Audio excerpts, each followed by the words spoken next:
Hey guys, this is ANIMAT, and before I get things started, I just want to say that if you guys want to skip this intro and go straight to Garrett, then all you have to do is just skip to right over here, and then you should be all good. But if you want to stick around for this intro, then hear me out. Okay, so as you guys probably know, I have done an interview with Garrett Gilchrist, which you probably know him as the creator of The Thief and the Cobbler, The Recobbled Cut, and we've had a very fascinating chat and sharing his perspective on not only The Thief and the Cobbler, but also on his own life as a filmmaker and regarding Richard Williams and all that kind of stuff. It really was an interesting talk with him. But one thing I will say, though, is that he was extremely generous with his talks. He sent me a lot of material, so much so that I really had to try to cut it down to make sure that his answers to my questions are a lot more straight to the point and that the entire interview is at a reasonable size so that people aren't too scared of the length, so that they would be interested. It's like, okay, I have a little bit of time, I'll go and check that one out.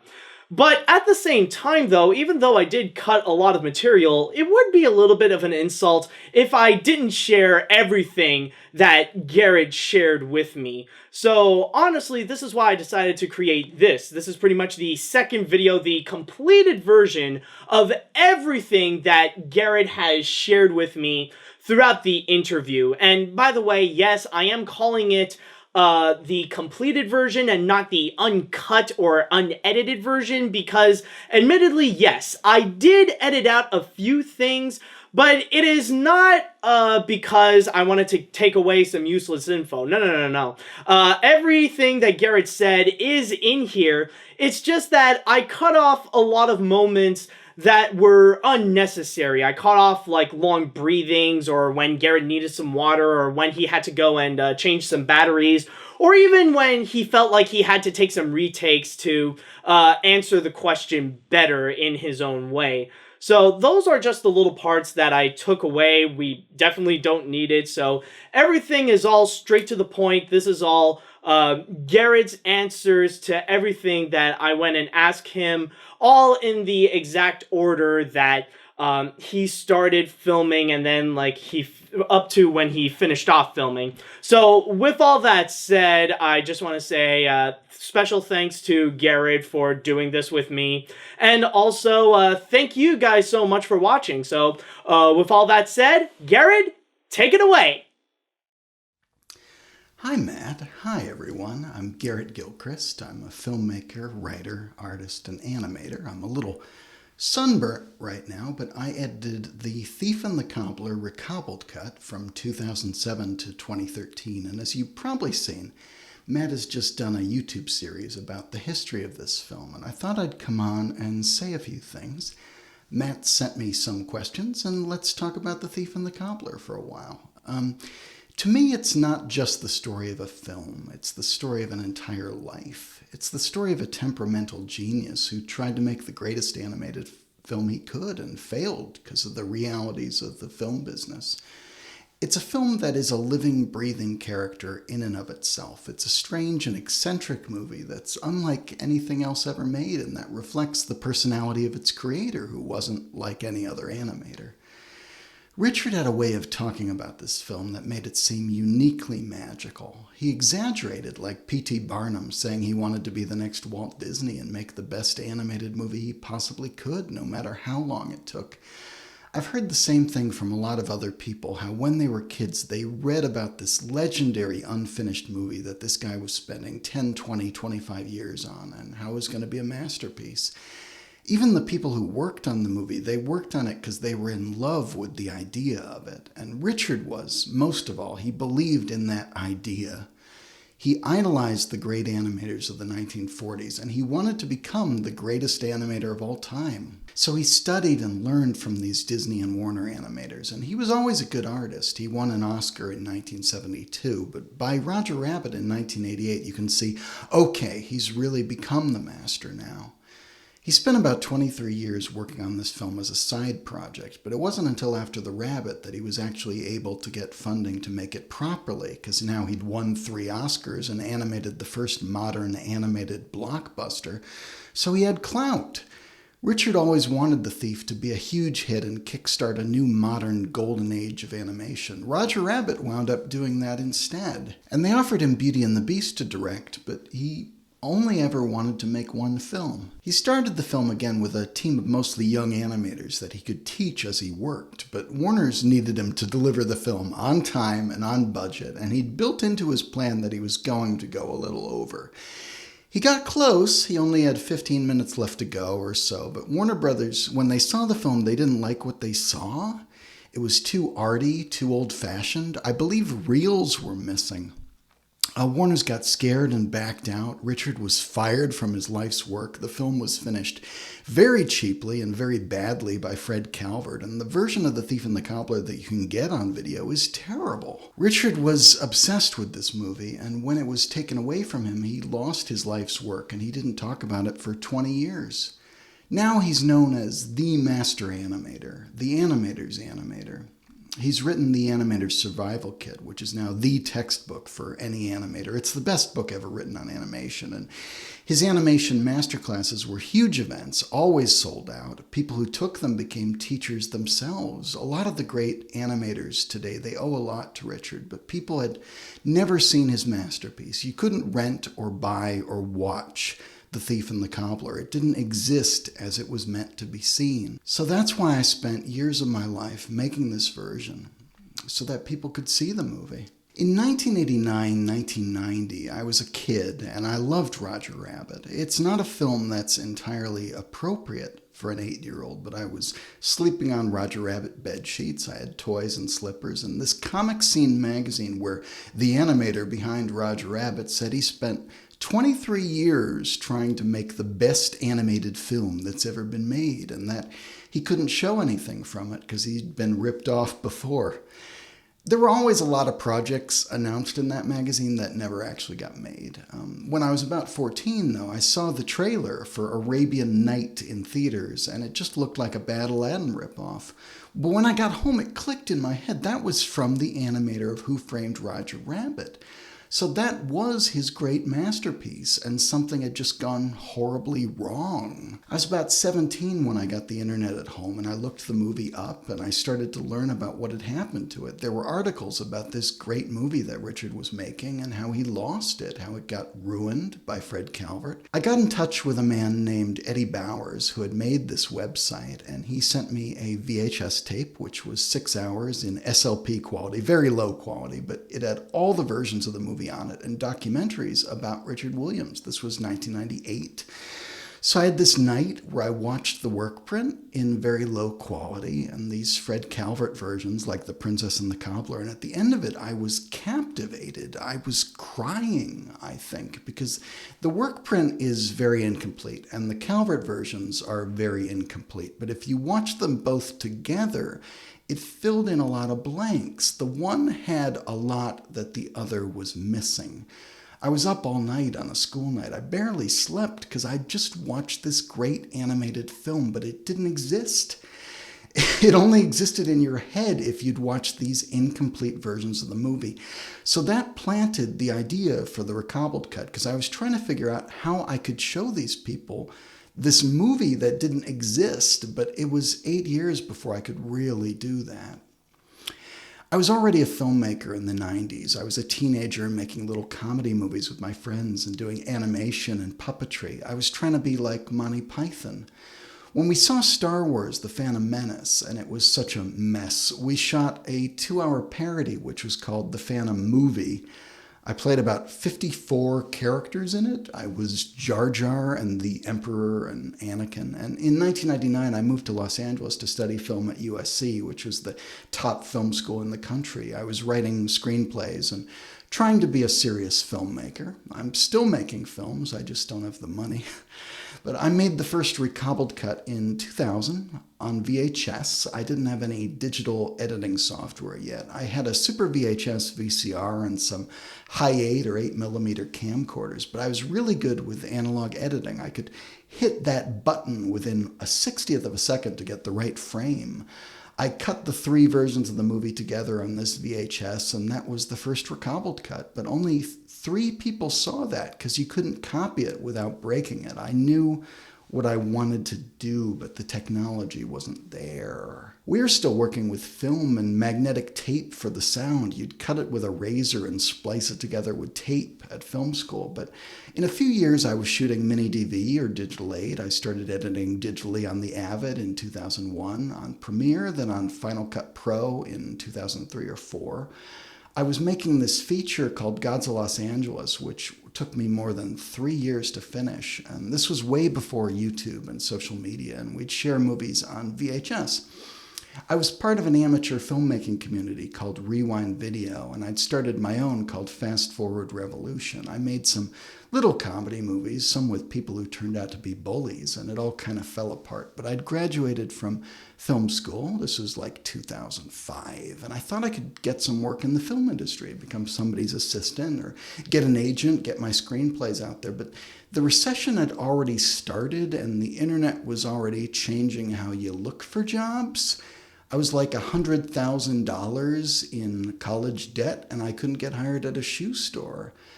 And the economy never really got better. And rent is really high in Los Angeles. I kept living with people who would steal from me or threaten me or just be disgusting. I ended up in Carlsbad, and I still had this serious, dramatic movie that I'd shot in film school at college. And Gods of Los Angeles, I was trying to finish editing the movie. We shot it on mini DV or Digital 8, so it's very cheap looking, but the acting was very good. I wanted to do it justice. The script was like 4 hours long, and we shot a lot of footage, so I'd get tired editing it all, and I'd want another project just for a change of pace, you know? So I ended up in Carlsbad, and I had this movie called Gods of Los Angeles, a serious drama that I'd shot in college, and I was trying to finish it and do it justice. We shot it on mini DV or Digital 8, so it's very cheap looking, but the acting I thought was very good.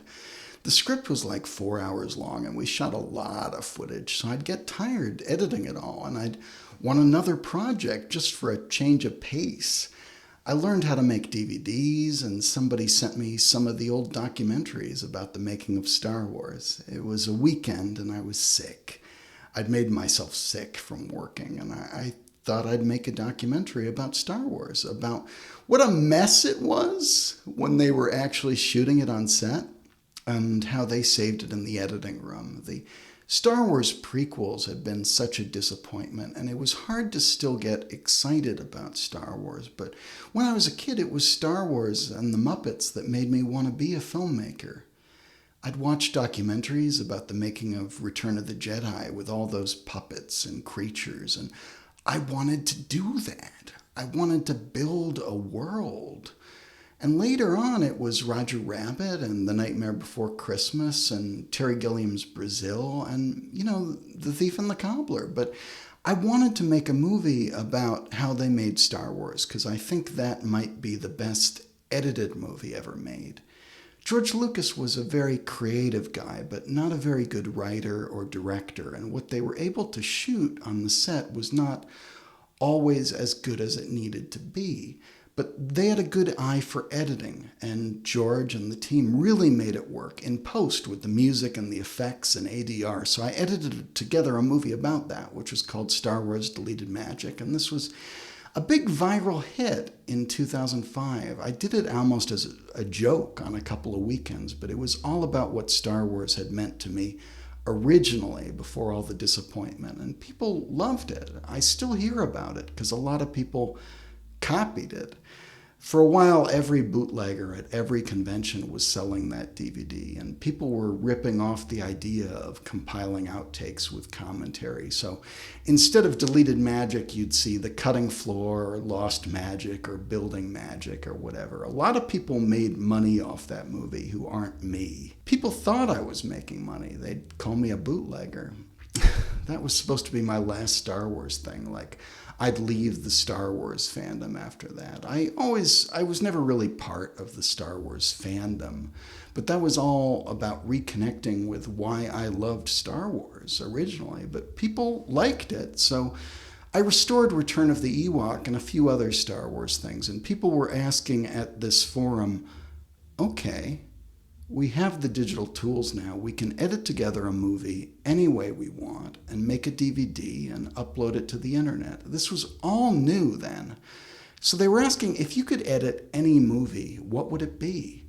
Well, there's Little Shop of Horrors, Superman 2, but I said nobody has ever heard of this movie, The Thief and the Cobbler. Only animators have heard of it. But trust me, no movie has ever gotten ruined like this movie got ruined. And somebody should really take the editing tools that we have today and edit that movie together the way it's supposed to be. Well, somebody that I knew there messaged me saying, hey, I worked on The Thief and the Cobbler. Somebody should put that movie back together, and I think it should be you. So here's some rare footage that nobody's seen before, and get to it. So that was a coincidence, and I took it as a sign. This was January 2006, and I was always kind of miserable in Los Angeles and trying to get out of there. But I started editing The Thief and the Cobbler recobbled cut properly this time. I was about 24, and I thought, this is an obscure movie, and nobody's going to watch my edit of this, but I want to do it, and I want to have it just for me. I never released that version because people started coming out of the woodwork and giving me stuff. Animators who had worked on the movie and some who hadn't. I probably redid the edit 6 times because people kept sending rare footage and a better copy of the work print, then a copy better than that, which was still pretty terrible.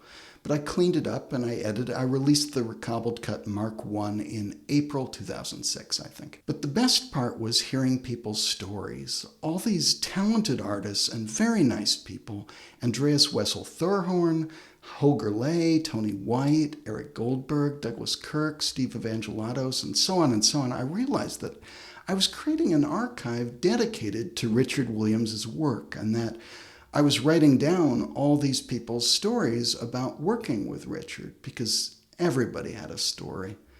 I thought I might write a book about the making of The Thief and the Cobbler, or make a documentary movie about it. I never actually did that, but I did build this massive archive of data, which is still floating around the internet now, if you know where to look. We created the YouTube channel, The Thief Archive, and over 19 DVDs, which I sent to a lot of people for free, just thousands of DVDs, especially if they'd worked on the movie, because I wanted to get it out there. And this was kind of before torrents, not really, but kind of. And I wasn't thinking about making money, because it wouldn't be right to make money off of this. It didn't feel right. The bootleggers at the conventions, they would charge $20 for it, but I wasn't going to do that.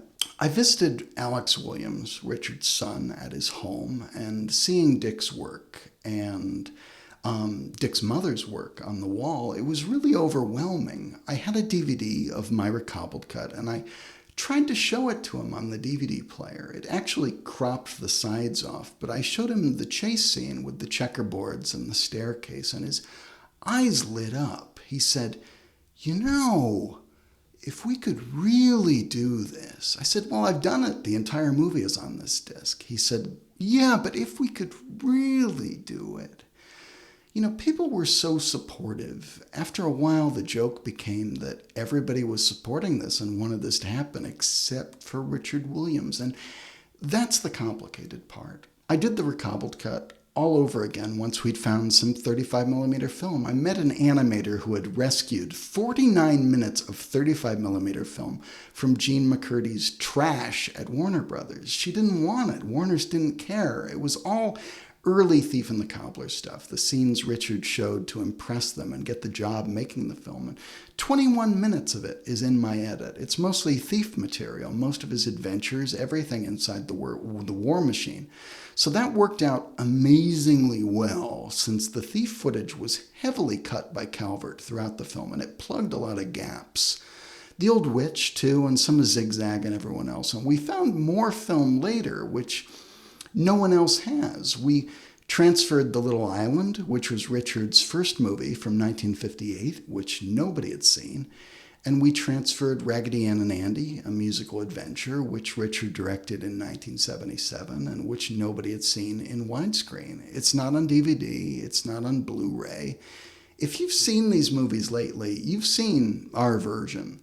We have access to at least 6 prints of Raggedy Ann and Andy, and we'd love to do a restored Blu-ray of that film in HD, but we don't know how to get the rights. The rights are very complicated, apparently. There's Fox, Paramount, Simon & Schuster. The American government was involved, the CIA.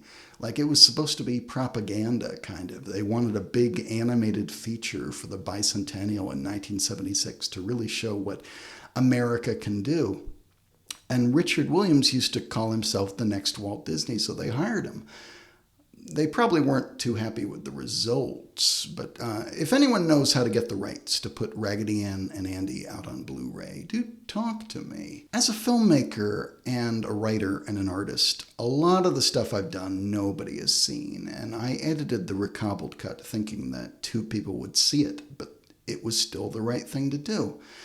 As it turned out, people really appreciated it. They were fascinated by the story of Richard Williams, of a man who wanted to become the greatest animator of all time and make the greatest animated movie he could, and of how he failed, how he lost the movie, how it was taken from him and ruined. It's a complicated story, but people who had never heard of this movie, they were checking it out because of what I was doing. So this movie had had a really bad reputation for a long time, and I kind of fixed that. Like, people who had seen the Arabian Night version, or even a really low-quality VHS work print of Dick's version, hadn't really seen the film.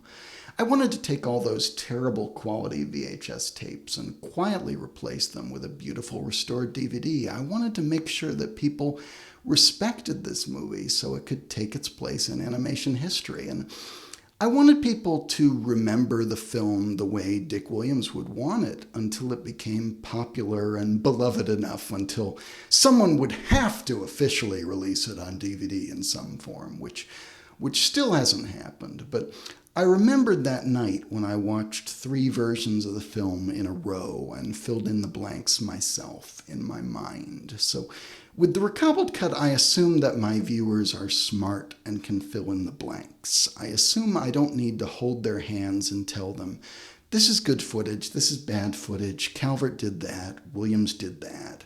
I include whatever footage tells the story best, even if the picture quality or animation quality is impaired, so that they can fill in the blanks and have the perfect version of The Thief and the Cobbler in their own heads. Because that's just the reality, that this is a movie that never got completed, and where the guy who completed it, Fred Calvert, completed it wrong. So you've got footage that is either just storyboards or pencil tests or is bad. It's just bad animation because Calvert cheaped out on it. So making a perfect recobbled cut is an impossible task. You're creating the best version of the movie possible under the circumstances. Fred Calvert is one of the worst animation producers. He cared about making things cheaply. He produced stuff which was too cheap for Saturday morning, even in the 70s, and stuff for Sesame Street which looked like a student did it. Fred Calvert thought Richard Williams was nuts because Richard was all about quality. Richard had really high standards, and in the 60s and 70s, animation standards outside Disney had gotten really low. It was about doing it cheaply. It wasn't about doing it right. But Richard wanted to outdo Disney, so you had a lot of people who couldn't keep up. They couldn't animate like that, and they all thought Richard was nuts. Richard wasn't nuts, he just had high standards, and he wanted to be the best, and his work got better and better because of that. Fred Calvert was kind of the worst possible person to take over for Richard Williams. He ruined that movie, and he kind of did it on purpose because he didn't appreciate it. He didn't want to make Richard's movie. He wanted to make Fred Calvert's movie. Richard Williams has said that people say to him, don't ever watch Fred Calvert's versions of the movie unless you want to jump off a bridge afterward. I've heard, I don't know if I believe it, but there's a rumor that Richard tried to watch my version of the movie in 2013 and that he had very mixed feelings about it. I can imagine him watching my version and being kind of furious about it because it's not his movie. It's the best version of the movie that I was able to create after what had happened to it. There's a lot of scenes which weren't animated as well as he would have animated them. And that's just the reality. I would love to do a restoration of the film which is just Richard's footage or just footage that Richard would approve of. I think that would be great to watch. I don't know that Richard or anyone else will ever actually let me do that. There's a work print that Richard shows now called A Moment in Time, and I'd love to restore it because I don't think it's finished enough the way it is. It's something they stole and smuggled out the door the day Richard was fired and had to leave. It's missing a lot. It's kind of a mess, and it wouldn't be hard to fill in the gaps with better sources.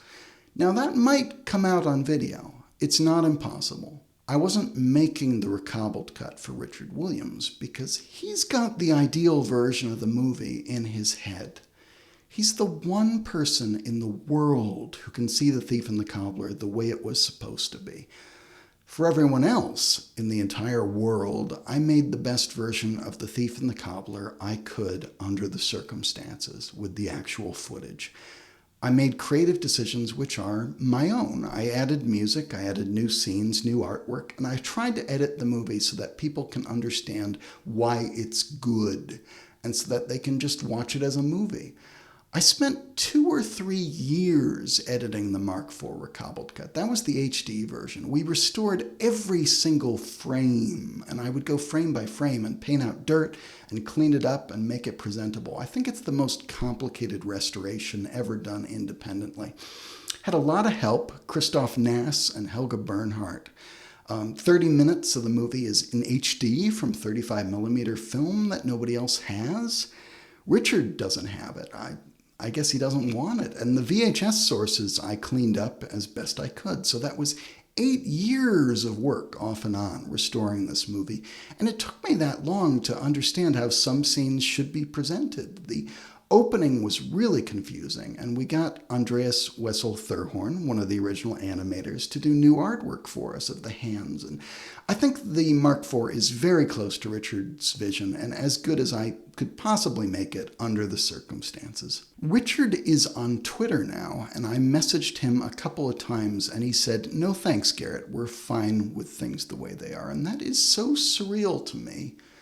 I'm sure there's a lot he's not saying. Maybe I'm the last person he wants to hear from. But, you know, after so many years of work, it's weird and it's complicated, and I'm not sure what exactly still exists from the film. When Richard was fired, the completion bond company took everything away, at least that they were aware of.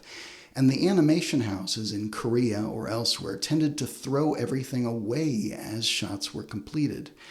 Richard Williams himself threw out older material all the time. He wasn't allowed to save, in theory. Princess and the Cobbler and Arabian Night were not released in theaters in any serious way, so prints are extremely scarce. I don't have one. When Miramax bought the film, I believe that all the elements and artwork they intended to keep were stored in the Disney archives. A bunker in Burbank is what Alex Williams said. I think we have a lot of that now. A few years ago, someone representing Miramax emailed me, since Miramax doesn't really exist anymore. They said they have some material from The Thief and the Cobbler, and who should we send it to? I said, send it to Richard Williams. A few years later, Richard Williams donated a large collection of artwork to the Academy of Motion Picture Arts and Sciences, and a lot of it is from Miramax, and a lot of it is online. You can look at it. So The Thief and the Cobbler, well, it started life as an entirely different film called Nasrudin, or The Majestic Fool, most of which is probably lost now, although who knows? Certainly we found deleted scenes from earlier incarnations of the Thief film on various 35mm reels and VHS tapes. It would take an official release to look into the archives and see what anyone still has. This is old material, some of it dating back to the 60s, 70s, and 80s, and it needs to be preserved before it's faded into obsolescence.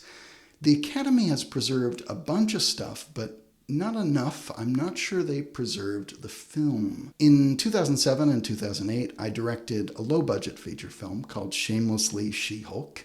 It was kind of a Marvel Comics movie just before there was even such a thing as a Marvel Comics movie, and most of that is on YouTube. In February 2008, I was contacted by a film student at Bard College named Kevin Schrek. He'd seen the Mark II recobbled cut and said it was the Citizen Kane of animation, and could I send him the Mark III? He wrote me again in August 2009. He'd been an intern at DreamWorks over the summer, and he'd screened the Mark III for people when he was there. He really wanted to make his senior project a documentary about the making of The Thief and the Cobbler. Now, I used to get a lot of emails like that from film students, like teenagers. They'd say, "Wouldn't it be interesting to make a documentary?" And I'd say, "Well, that would take a lot of money and resources. You'd be talking to people in England and in Los Angeles, and that would be hard." And the response would be, "Oh yeah, you're right, that would be hard." And they'd give up. I wouldn't hear anything more from them. And I'd kind of given up on the idea. I'd been collecting interviews and articles and artwork and video and data for years at that point, and I thought I might write a book or make a film about it. I think I called it The Animator Who Never Gave Up. But most of the people I spoke to weren't willing to go on the record. Not like that, anyway. They all had stories about Richard, but they didn't want to say anything which might make him angry. Richard could be difficult to work with, but they all had vast respect for him and didn't want to risk that. I'd actually conducted interviews over the phone with people. I'd had really long conversations with Roy Nesbitt and Alex Williams, and I didn't put those on the DVD because they didn't want to be associated with a bootleg. So it was always complicated. It was like my involvement was always tainted somehow. People just didn't trust me enough somehow, and I didn't have the money and resources to fly to England. So I told Kevin Schrek that. I told him it would be hard, and I kind of thought he'd say, "Oh, you're right, it would be difficult," and I wouldn't hear any more from him. But he kept at it. At that point, I wrote my own version of the story called The Strange Tale of the Thief and the Cobbler. It wasn't a book. It was about 16 pages long, and it's on the DVD, I think. Well, the old DVD.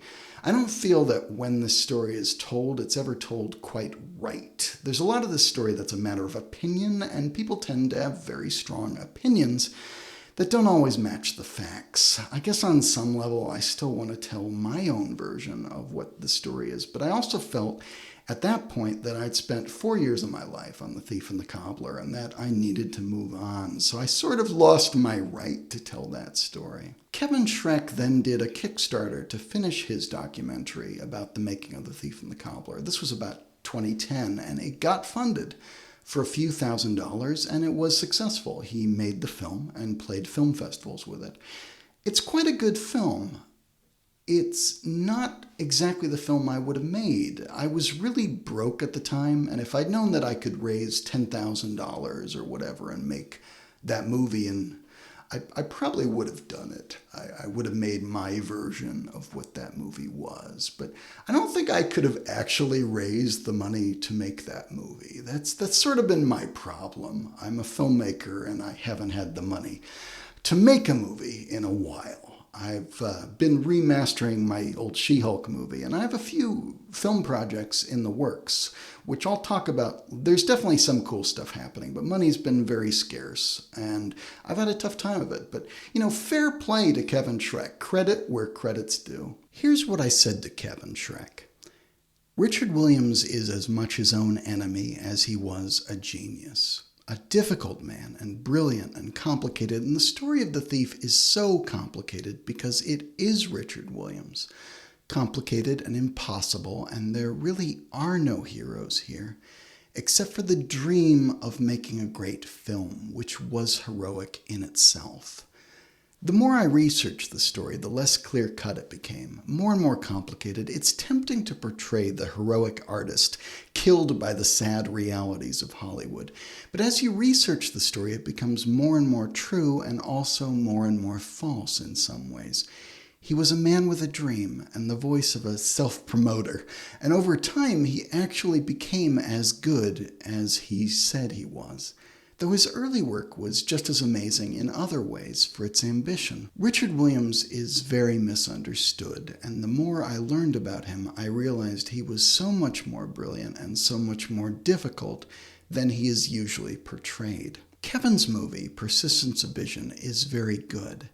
It's not the movie I would have made because I felt that too often it treats Richard as a punchline, portraying him as nutty, and that's because the people that Kevin interviewed thought of Richard as nutty. They have their own point of view about things, but they didn't see the whole picture or see Richard's side of things. And over time, I began to think that the version of this story that I really want to hear is Richard Williams' version. Even if it's not true in every detail, I wanted to hear Richard talk about the movie which dominated his life. And he didn't talk about the movie for 20 plus years. The movie that Kevin made has a lot of people's points of views in it. Now, my point of view is a little different. Kevin's movie is 100% accurate in that it depicts what the people who are interviewed think about Richard Williams and what most people think about Richard Williams in a lot of ways. That doesn't mean that they're right. It doesn't mean that I'm right either. But okay, Howard Blake. He's a great composer. He's interviewed in Persistence of Vision, and he thinks he created The Cobbler. He kind of thinks he wrote The Thief and the Cobbler, and he didn't. That's just his point of view. Richard had illustrated a series of books by Idries Shah, which were his versions of the Sufi Nasrudin folktales, collections of very old jokes which make you think. So from the early 60s till 1972, Richard was directing Nasrudin, or The Majestic Fool, a movie about a Sufi mystic who plays the fool or plays tricks in order to teach the reader a lesson. Now, we have that script. They'd storyboarded the whole thing, and maybe they'd animated most of it. I have no idea how much they actually completed, a lot more than we've ever seen. The Nasrudin script wasn't very good, but it did have a lot going on in it. It was very talky with a lot of different scenes and characters, and the voice of Kenneth Williams. When the project fell apart, Richard wanted to take some of those ideas, those scenes and characters, and build a new project around them. The Nasrudin film fell apart because of money.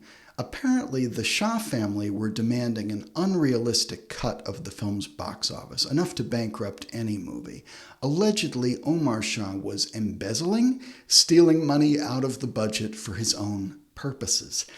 On April 10th, 1972, Richard Williams won an Academy Award for his brilliant version of A Christmas Carol, produced by Chuck Jones and with Ken Harris Animation. It's typical of Dick's career that this made a lot of people very angry. A Christmas Carol had been a TV special, and when it won the Oscar, the Academy then changed the rules so that nothing like that would ever happen again. Bad luck. The story goes that that night, with an Oscar in his hand, Richard decided the Nasrudin film was no more. The Cobbler replaced Nasrudin. Eventually, it became a different movie. Dick had several people try to write a new script around what had already been created. There were a lot of restrictions, a lot of existing scenes and ideas that had to be incorporated. Howard Blake wrote a short script called Tin Tack. I've read it, and Dick didn't use a word of it. I don't know if Dick even read it. So who wrote The Thief and the Cobbler?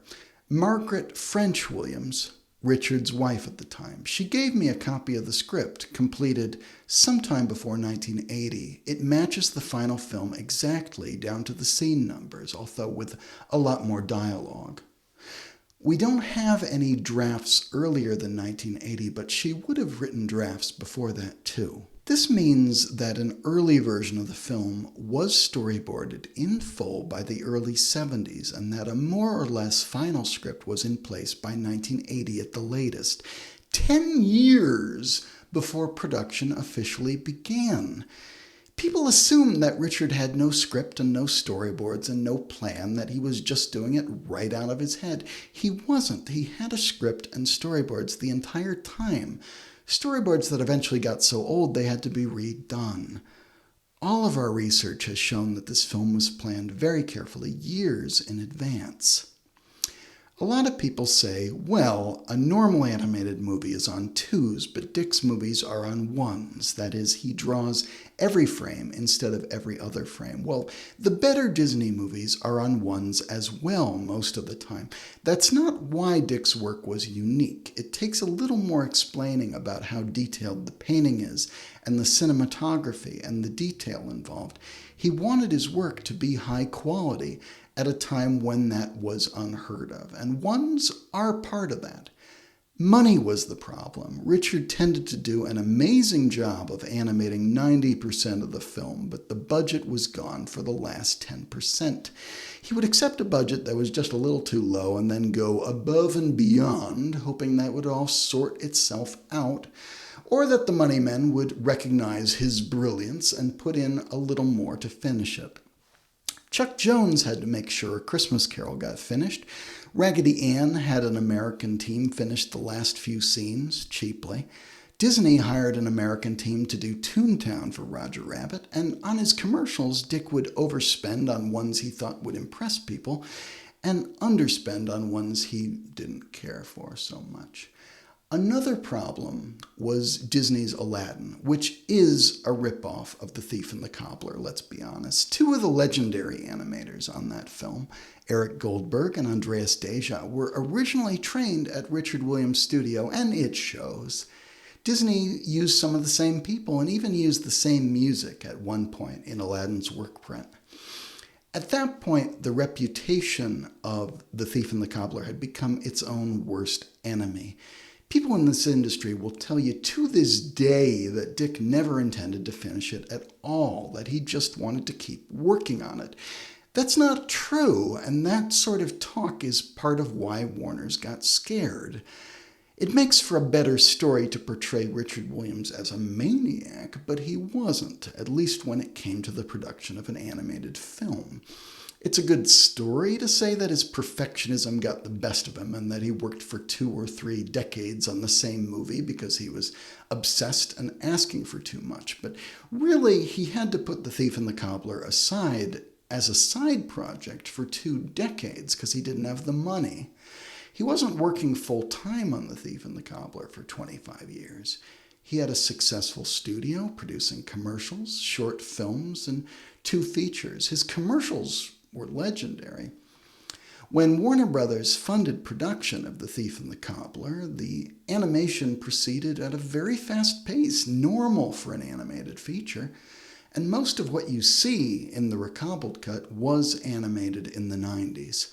Dick was on target to finish, 90% of The Thief and the Cobbler, and he'd need more money for the rest. He was over budget, and Warner's had lost confidence in the film. But certainly they could have finished. There was some bad luck. I've heard that when The Thief screened for Warner's, the War Machine reels were missing entirely. A lot of the film was missing, and it seemed like Dick had accomplished a lot less than he had, and he was asking for more money. Fred Calvert was also openly lying to sabotage the production, I think. The movie had a bad reputation at that point, and Fred Calvert was a cheapskate who had always thought Dick was nuts for demanding high quality at high cost. I believe that Fred was unemployed at the time, saw an opportunity, and kind of sabotaged the film by telling Warner's that someone else could do it cheaper. I think he came to regret that, since his version of the movie was never going to be as good, and everyone knew it. Part of what Dick was doing also was reanimating scenes that had been animated in the 70s and 80s when he and his staff weren't as good as they were in 1990. So there was always gossip around town that Dick's lying to you. He animated that scene in 1973. Well, a lot of the old stuff turned out to be unusable because the standards for an animated film were much higher in 1990. Roger Rabbit is partly to thank for that. People think that Dick didn't storyboard the film at all until 1989 or 1990, but the Nasrudin film was storyboarded in full in the 70s, and so was anything they were working on afterward. When The Thief was a side project, they didn't need to be producing new storyboards all the time. Dick got a lot of use out of the old Nasrudin storyboards and the early layouts, though they weren't the sort of thing he'd show outsiders. By 1990, most of these storyboards and layouts were old and embarrassing, and Dick was more and more secretive about it all. Richard knew what he was doing, but people who were gossiping about him hadn't seen any of the planning for the past 2.5 decades. To them, it was all just coming out of Dick's head unplanned. But the script was in place, with scene numbers and all that, at least 10 years before production started. By the 1989-1990 production, he needed and could create better storyboards. But up till that point, with the film always being a side project that hadn't been properly funded, the old boards had been enough. Famously, he did all the new storyboards for the final work print in a very short period of time, and they're fantastic. They show that he really was a master at that point. But people use this against him, as if the movie hadn't been planned at all till that point. Oh, he didn't storyboard it until 1990. Except that he kind of did. Richard had always used the movie as a sort of showpiece to convince people he was great. Almost a con artist's hustle. His work was often amazing in the 60s, 70s, and 80s, but by that point in 1989, he really was the old master he'd been pretending to be before, and most of the old stuff needed to be reanimated. Richard had a bad reputation all those years because he demanded classic Disney quality, and he wasn't Disney. In the 60s and 70s, the quality of animation that you'd expect outside of Disney was very low. The artists weren't trained and weren't ready to do that kind of work, and the old guys who could do it were dying off. So he got the old guys to train the young guys, and Disney did that too.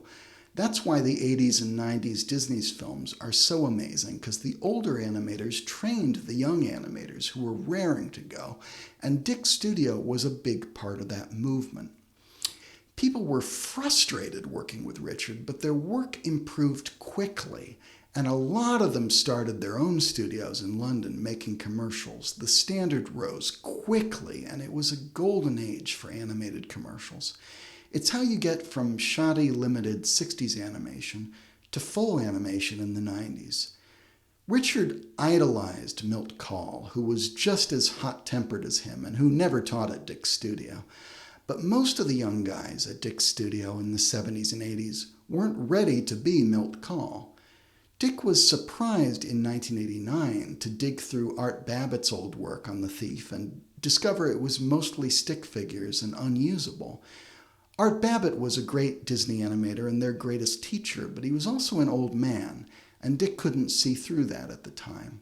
There's a section in Kevin Schreck's movie where Greg Duffel says how insane Dick was for making Ken Harris animate the scene where a brigand called Hoof talks about the biblical temptress Salome, or Salome, as Hoof says. How it's this very long and very difficult scene, which nearly killed Harris, and at the end the camera spins around and the entire desert had to animate around him, and how absurdly difficult that was to animate for no benefit to the scene. It is a very long scene, but most of Harris's scenes were long. He was a fast animator, and it's a very simple scene, animated in a very simple way by Harris. Dick didn't use it and cut most references to the brigands being legendary storybook characters, which I partly reinstated in my cut. Now, we have this scene in Pencil Test, which is as far as it got. The camera does spin around briefly at the end, but it's a very simple bit of animation that any trained animator could deal with without issue. Greg was just starting out as an animator, and I think he remembers this scene as being way too much work and the sort of thing that could kill any animator, but that was his point of view as a trainee. The scene itself is pretty simple. When someone asked him about this, he muttered excuses like, well, that's the scene, but it's not the scene, you know, it's... The fact is, I think these animators in the 70s thought Richard was asking too much because they weren't ready for it. Most animators in the 70s weren't. More importantly, Dick was right. Disney became successful again, and that's partly due to Dick's work on The Rabbit and due to training a lot of their best animators like Dejan Goldberg. At that point, Disney asked more of their animators than Dick ever did. Their standards were very high. Sure, Richard did have very high standards for ink and paint, details, and the lighting, the cinematography, the multiple exposures. There were all kinds of complicated things he insisted on, which would shortly become much easier to do digitally. I've never seen anyone write about this story without suggesting that Dick was nuts for having standards like that. But, you know, his standards for animation were high, but also he was right to have high standards. It's the only reason he accomplished the kind of work he did. The only problem is that he didn't always have the money, and he had a bad temper dealing with people who did. There are a lot of horror stories about Richard and his temper, but most people who worked with him also have massive respect for him as a teacher. And I think people really respect The Thief and the Cobbler, especially now that they can see the recobbled cut and understand what it was actually supposed to be. Warner Brothers didn't understand, and Fred Calvert didn't respect what Richard was doing. That's a mistake that most people make when they tell this story too, because Fred Calvert gave some interviews when the film was coming out where he was doing damage control, and he pretends that he hated to throw out all that amazing animation by Richard Williams, but the movie had no story and no script. It was just these disconnected scenes, and so we could only use about half of it. It's damage control. He's lying a lot because he wants to make it seem like he didn't ruin the movie. Because Richard had been talking about it as a masterpiece for so long. It had this reputation. And so Fred Calvert wanted people to think that he tried to do Richard's work as much justice as possible, but that there just wasn't a movie there to begin with, because Richard was crazy and out of control. Well, Fred Calvert wanted to make his own version of the movie. I've read the notes that the writers did for Fred Calvert, and a lot of thought was put into making Fred Calvert's version of the movie. And it was always going to be terrible, and Fred gradually realized that, I think, to his own horror. He wanted to make it cheaply. Calvert is lying when he said he had any respect for Williams' original, and it would have been a lot less work to finish the film in a more accurate way, even with inferior animation. He insisted on making a whole lot of changes. Some of the Calvert work was actually done by members of the original team, like Neil Boyle, who tried under the circumstances. So it's actually hard to draw an exact line between Williams and Calvert footage in the recobbled cut or in the Academy Art Archive. But the Calvert work is always cheaper. It was drawn smaller. Every corner was cut. Early on, Warner's and Calvert had tried to cut the movie down in terms of length, but this is an animated film which mostly plays out in long shot. It's not like a live-action film where you have other footage and you can cut to a close-up. So I have these versions that they tried, just seeing if they could cut it down, and it's all these illegal jump cuts in the middle of scenes. It makes no sense because you can't do it. It's not even a long film. It's short. It's about 90 minutes in any incarnation. It's slowly paced, but you don't actually change that by cutting scenes. People probably think, well, the scenes of the thief climbing through pipes, they think they're really long and slow, but it's just a minute here, a minute there. They tried to cut it shorter, but there's no way to do that without just cutting the scene for no reason. You can't actually turn it into a different, faster kind of movie than it is. You can ruin the flow, but you can't make it better. The movie is already exactly the kind of movie it wants to be, and every cut you make, every change you make, just sort of breaks it. Eventually, Miramax bought it, and they wanted to break it. Miramax was famously owned by Disney at the time, and Arabian Night purposely makes references to Aladdin and Robin Williams in the actors' very first lines in order to make it look like a cheap Aladdin ripoff. Disney released the film in 510 theaters, which is also called not releasing a film in theaters. They very purposely wanted it to fail.